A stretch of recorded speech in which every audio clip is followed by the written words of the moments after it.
11 अक्टूबर 2024 शुक्रवार।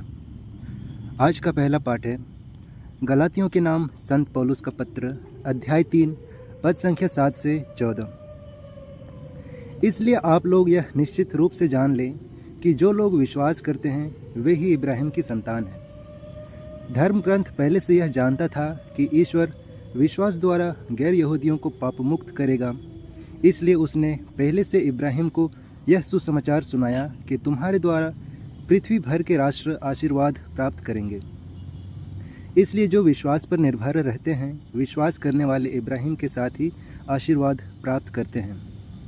परंतु जो संहिता के कर्मकांड पर निर्भर कर रहते हैं वे शाप के अधीन हैं, क्योंकि लिखा है, जो व्यक्ति संहिता ग्रंथ में लिखी हुई सभी बातों का पालन नहीं करता रहता वह शापित है। यह तो स्पष्ट है कि कोई संहिता के कारण ईश्वर की दृष्टि में धार्मिक नहीं होता, क्योंकि लिखा है, धार्मिक मनुष्य अपने विश्वास के द्वारा जीवन प्राप्त करेगा। और संहिता का विश्वास से कोई संबंध नहीं है, क्योंकि उसमें लिखा है, जो इन बातों का पालन करेगा उसे इन्हीं के द्वारा जीवन प्राप्त होगा। मसीह हमारे लिए शापित बने और इस तरह उन्होंने हमको संहिता के अभिशाप से मुक्त किया, क्योंकि लिखा है, जो काठ पर लटकाया जाता है वह शापित है। यह इसलिए हुआ कि ईसा मसीह के द्वारा इब्राहिम का आशीर्वाद गैर यहूदियों को भी प्राप्त हो और हमें विश्वास द्वारा यह आत्मा मिले जिसकी प्रतिज्ञा की गई थी। यह प्रभु की वाणी है। ईश्वर को धन्यवाद। संत लूकास के अनुसार आज का पवित्र सुसमाचार, अध्याय 11, पद संख्या 15 से 26। परंतु उनमें से कुछ ने कहा, यह अबदूतों के नायक बेलजेबुल की सहायता से अबदूतों को निकालता है। कुछ लोग ईसा की परीक्षा लेने के लिए उनसे स्वर्ग की ओर का कोई चिन्ह मांगते रहे। उनके विचार जानकर ईसा ने उनसे कहा, जिस राज्य में फूट पड़ जाती है वह उजड़ जाता है और घर के घर ढह जाते हैं। यदि शैतान अपने ही विरुद्ध विद्रोह करने लगे तो उसका राज्य कैसे टिका रहेगा? तुम कहते हो कि मैं बेलजेबुल की सहायता से अबदूतों को निकालता हूँ। यदि मैं बेलजेबुल की सहायता से अबदूतों को निकालता हूँ तो तुम्हारे बेटे किसी सहायता से उन्हें निकालते हैं, इसलिए वे तुम लोगों का न्याय करेंगे।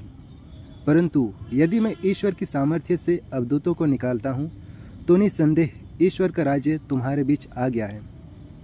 जब बलवान मनुष्य हथियार बांधकर अपने घर की रखवाली करता है तो उसकी धन संपत्ति सुरक्षित रहती है, किंतु यदि कोई उससे भी बलवान उस पर टूट पड़े तो उसे हरा दे, तो जिन हथियारों पर उसे भरोसा था वह उन्हें उससे छीन लेता और उसका माल लूटकर बांट लेता है।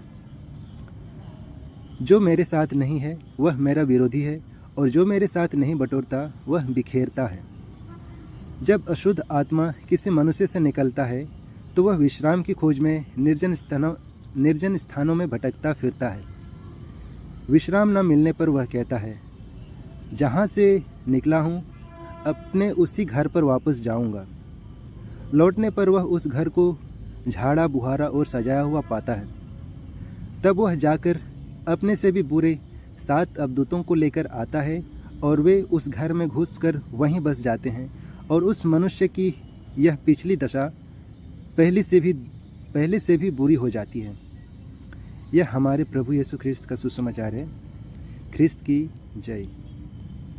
तो चलिए आज के दोनों पाठों पर हम मनन चिंतन करते हैं, और इसे हम सुनेंगे फादर डेनिस तिग्गा के द्वारा, जो भोपाल धर्म प्रांत के हैं, और वो बताते हैं, आज के सुसमाचार में यीशु आध्यात्मिकता सुरक्षा के महत्व के बारे में बताते हैं। प्रभु कहते हैं कि जब किसी अबदूत को किसी व्यक्ति से बाहर निकाला जाता है तो वह उस व्यक्ति के पास वापस आ सकता है, यदि उस व्यक्ति का हृदय खाली और असुरक्षित हो।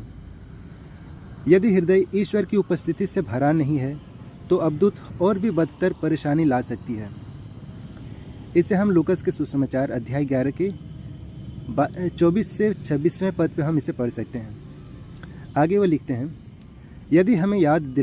यह हमें याद दिलाता है कि पाप या बुरी आदतों को दूर करना ही पर्याप्त नहीं है, परंतु हमें अपने जीवन को ईश्वर के प्रेम, सत्य और अनुग्रह से भरना चाहिए। यहाँ पर मुख्य शिक्षा यह है कि यीशु के पास बुराई पर विजय पाने की शक्ति है और वे हमें पूरी ताकत से उनके प्रति समर्पित होने के लिए कहते हैं। हमें अपने जीवन को प्रार्थना, अच्छे कार्यों और विश्वास से भरते हुए सक्रिय रूप से अपने दिलों में ईश्वर की उपस्थिति की तलाश करनी चाहिए। केवल तभी हम बुराई की वापसी का विरोध कर सकते हैं और ईश्वर की कृपा में मजबूत बने रह सकते हैं।